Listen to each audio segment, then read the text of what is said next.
Morning साथियों, और आज हम लोग जो है आज का डिस्कशन शुरू कर देते हैं। तो पहले देखते हैं कि पहला क्वेश्चन देखते हैं, भारत के 68वें ग्रैंड मास्टर कौन बने हैं। तो ये बने हैं अर्जुन कल्याण। ये ग्रैंड मास्टर क्या होते हैं? देखिए, जो चेस के प्लेयर होते हैं ना, जो कि लगातार अपने मैचेज़ को एक सर्टेन अमाउंट में जो मैचेज़ को जीत लेते हैं, उनको ये खिताब मिलता है ग्रैंड मास्टर का। तो भारत के 68वें ग्रैंड मास्टर कौन बने हैं? तो ये बने हैं अर्जुन कल्याण। ये चेस से संबंधित है। दूसरा, किस देश के राष्ट्रपति हाल ही में विद्रोहियों के हमले में मारे गए हैं? तो देखिए, चाड के राष्ट्रपति इद्रिस डेबी हाल फिलहाल जो है वो विद्रोहियों के हमले में मारे गए हैं। तीसरा क्वेश्चन देखें, मंगल ग्रह पर हेलीकॉप्टर उड़ाने में किस भारतीय की प्रमुख भूमिका रही है? तो ये है बॉब बलराम। बॉब बलराम जो है वो भारतीय मूल के हैं। उनकी एक बहुत प्रमुख भूमिका रही है मंगल ग्रह पर जो है हेलीकॉप्टर को उड़ाने में। कई राज्यों में ऑक्सीजन पहुंचाने के लिए चली पहली ऑक्सीजन एक्सप्रेस मुंबई से कहाँ के लिए रवाना हुई? तो ये रवाना हुई है मुंबई से विशाखापट्टनम के लिए। सबसे उम्रदराज सैन्य पेंशनधारी महिला कौन थी जिनका 119 साल की उम्र में निधन हो गया? तो ये थी बचन कौर। दरअसल ये इनके हस्बैंड ब्रिटिश आर्मी में थे और वो 100 साल के होकर उनका डेथ हुआ था। बाद में उनकी पत्नी यानी कि बचन कौर जो है वो ले रही थी पेंशन, और 119 साल के होने के उपरांत जो है उनकी डेथ हुई है। इंक्लूसिव इंटरनेट इंडेक्स 2021 में भारत 49वें स्थान पर है। पहले स्थान पर कौन सा देश है? तो ये पहले स्थान पर है स्वीडन। देखिए, ये कॉलम भी काफ़ी इम्पोर्टेंट है, जिसमें प्रतियोगी परीक्षा से संबंधित जो है वो पूछे गए हैं, उसको याद करने के लिए वो है। तो देखिए, देश में रबी की फसलों की कटाई जारी है। रबी की प्रमुख फसलें गेहूं, जौ, मटर, चना, सरसों आदि हैं। इसके बाद किसान जून जुलाई से खरीफ की फसलों की बुआई में लग जाएंगे। परीक्षा में अक्सर प्रश्न पूछे जाते हैं, तो अलग अलग परीक्षा में जो प्रश्न पूछे गए हैं हम लोग उसको देखते हैं। भारत में श्वेत क्रांति के जनक कौन थे? तो ये थे डॉक्टर वर्गीस कुरियन। ये डॉक्टर वर्गीस कुरियन जो थे, ये थे भारत में श्वेत क्रांति के जनक। श्वेत क्रांति यानी कि दूध उत्पादन से संबंधित है ये। अमूल जो हम लोग देखते हैं, अमूल डेयरी लिमिटेड, तो वर्गीस कुरियन जो है वो गुजरात से संबंधित थे, और उन्होंने काफ़ी अच्छा वर्क किया था। दूध के उत्पादन में इनकी बहुत पूर्ण भूमिका है। एक बार लाल बहादुर शास्त्री भी इनके यहाँ तक रहे थे। तिलहन के उत्पादन में वृद्धि का कारण है, तो इसका कारण है पीली क्रांति। पीली क्रांति जब से आई तब से सरसों के उत्पादन में क्या है, उल्लेखनीय वृद्धि हुई है। तो इसलिए ये जो है तिलहन के उत्पादन में मुख्य कारण था पीली क्रांति का, यानी कि येलो रेवोल्यूशन। अब है, भारत में हरित क्रांति का जनक किसे माना जाता है? देखिए, एम.एस. स्वामीनाथन को भारत में हरित क्रांति का जनक माना जाता है, और पूरे वर्ल्ड लेवल पर देखें तो उनका नाम था नॉर्मन बोरलॉग। नॉर्मन बोरलॉग को जो है वर्ल्ड में माना जाता है हरित क्रांति का जनक। नॉर्मन बोरलॉग को पुरस्कार मिल चुका है, नोबेल पुरस्कार, क्योंकि ऐसा माना जाता है कि उन्होंने जो बहुत बड़ी संख्या में लोगों को भूख से निकाला, तो वैसे कंडीशन में उनको जो है युद्ध को उन्होंने एक तरीके से बचा लिया। तो उनकी बड़ी भूमिका रही शांति को स्थापित करने में, तो इस हिसाब से उनको मिला है शांति का नोबेल पुरस्कार। केसर का मुख्य उत्पादक राज्य कौन सा है? तो यह है जम्मू और कश्मीर। केसर का मुख्य उत्पादक राज्य है, बस यही। थार मरुस्थल की सिंचाई करने वाली इंदिरा गांधी नहर का उद्गम स्थल है, तो यह है हड़िके बैराज। ठीक है ना, ये बिहार सीडीपीओ प्री में 2017 में पूछा गया था। तो थार मरुस्थल की सिंचाई करने वाली इंदिरा गांधी नहर का उद्गम स्थल है, तो यह है हड़िके बैराज। भारत के किन राज्यों में गन्ना सबसे अधिक पैदा होता है? तो ये होता है बिहार एवं उत्तर प्रदेश में। देखिए, आज पृथ्वी दिवस है, और पृथ्वी दिवस है तो इसको लेकर के काफ़ी चीज़ें जो है वो डिस्कस की जाती है आज के लिए। देखिए, महात्मा गांधी पर कि planet Earth is enough for the need of the people but not sufficient for the greed of the people. यानी कि जो हमारा जो पृथ्वी है, ग्रह है, वो किसी भी इंसान के ज़रूरत के लिए तो काफ़ी है, लेकिन उसकी जो लालच है, लालच के लिए वो काफ़ी नहीं है। तो ये काफ़ी प्रासंगिक है। तो हम देखते हैं आज का नॉलेज। 1970 में मना पहला पृथ्वी दिवस। अप्रैल को 22 अप्रैल को दुनिया भर में पृथ्वी दिवस मनाया जाता है। 1970 में पहली बार पृथ्वी दिवस मनाया गया। तब से 195 देश मिलकर इस दिन पृथ्वी की रक्षा का संकल्प लेते हैं। इस दिवस के मनाने की शुरुआत अमेरिकी सीनेटर गेलोर्ड नेल्सन ने पर्यावरण शिक्षा के रूप में की थी।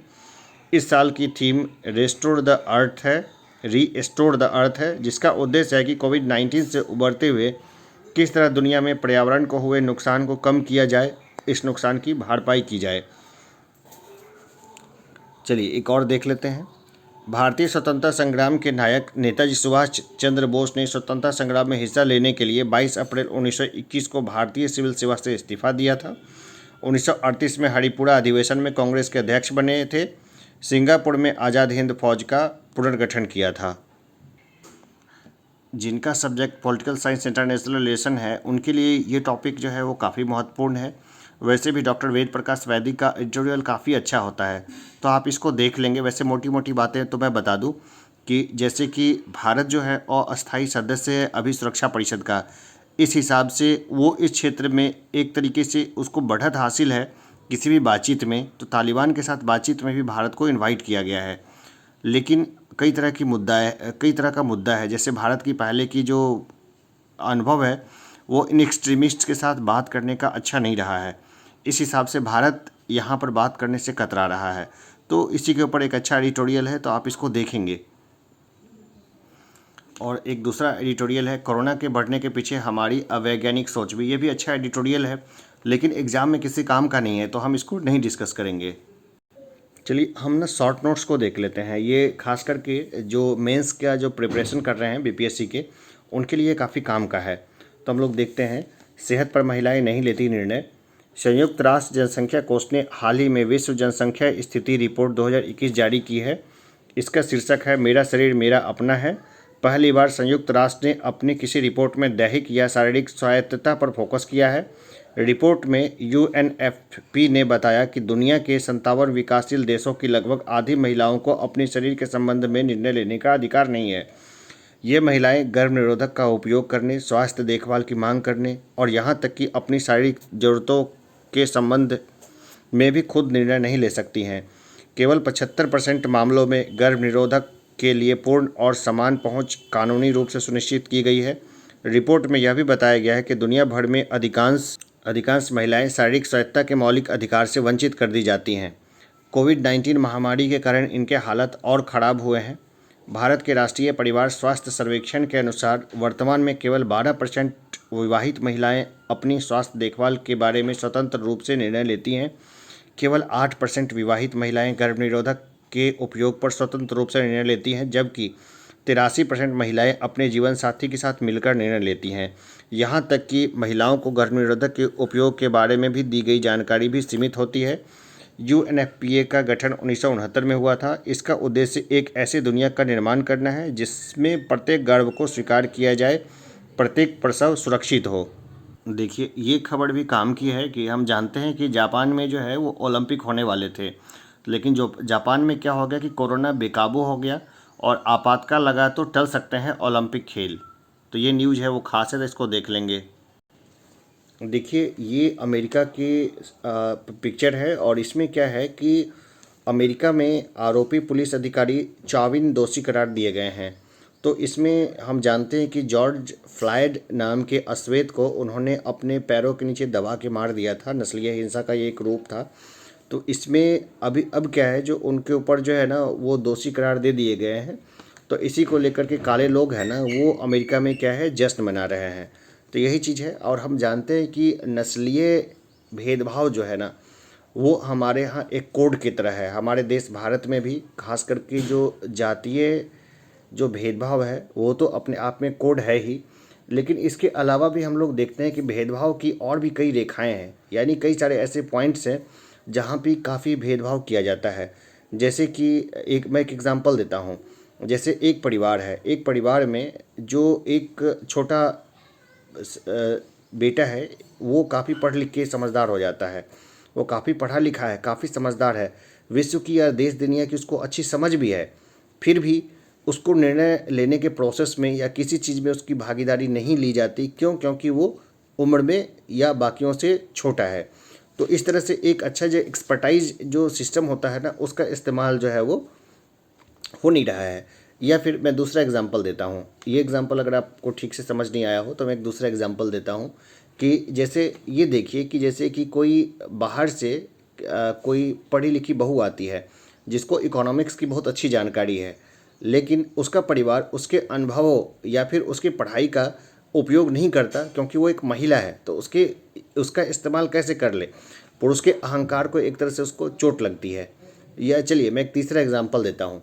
जैसे कोई महिला है, वो घर से बाहर निकल के काम करना चाहती है क्योंकि उसके घर की फाइनेंशियल कंडीशन बहुत अच्छी नहीं है, लेकिन उसके पति उसको बाहर काम करने के लिए नहीं जाने देना चाहते। क्यों? क्योंकि उसके अहंकार को काफ़ी ठेस लगेगी। तो देखिए ये भी एक तरह का जो है ना, एक तरह का ये भी क्या बोलेंगे इसको, ये भी एक तरह का अत्याचार ही है और ये भी एक तरह का भेदभाव ही है, लेकिन लोग इसको नॉर्मली नहीं समझ पाते। जैसे कि एपेटाइट का ये एक एग्जाम्पल है कि हम काले लोगों से भेदभाव करते हैं, जाति को लेके भेदभाव है, धर्म को लेके भेदभाव है, इवन की भाषाई समूह है ना, उसको लेकर के भेदभाव है। या फिर लोग अगर दिखने में अगर नाटे कद के हैं तो उनके साथ भेदभाव है। तो ये सब जो है ना, किसी भी सभ्य समाज के लिए ये सब चीज़ें बिल्कुल भी सही नहीं है।